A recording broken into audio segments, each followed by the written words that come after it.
রাজারহাটে এক বৃদ্ধ মহিলাকে বাঁচাতে গিয়ে ছিটকে পড়ল ট্রাক। ৫ জানুয়ারি রবিবার দুপুর ১২টা ৪৫ কুড়িগ্রাম জেলার রাজারহাট উপজেলার চাকিরপশার পাঠকপাড়া মাইনের স্কুল সংলগ্ন এলাকায় একটি দ্রুতগতির মালবোঝাই ট্রাক একটি মহিলাকে বাঁচানোর চেষ্টা করতে গিয়ে রাস্তা থেকে ছিটকে পড়ে। প্রত্যক্ষদর্শীরা জানায় যে বৃদ্ধ মহিলা হঠাৎ রাস্তা পারাপার হওয়ার সময় বিপদে পড়ে যান। ট্রাক চালক সঙ্গে সঙ্গেই ট্রাকের গতি কমিয়ে তাকে রক্ষা করার চেষ্টা করেন এবং নিয়ন্ত্রণ হারিয়ে ট্রাকটি রাস্তার পাশে ছিটকে পড়ে। এ বিষয়ে ড্রাইভার সাদ্দাম হোসেন বলেন, মাল নামাইছে কিছু অর্ধেক মাল, আর বাকি অর্ধেক নিয়ে যাবো সিলমারি উপজেলা পরিষদ।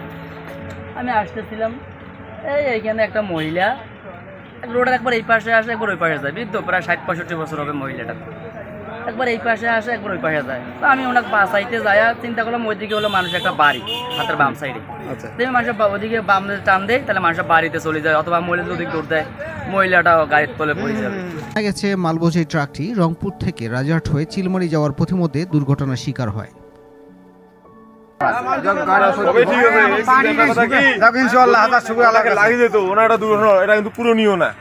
আর একটা কথা হচ্ছে যে যদি মারি দিত তখন ড্রাইভারের দোষ, তেমনি চালাইতে পারে না, নিয়ম কিন্তু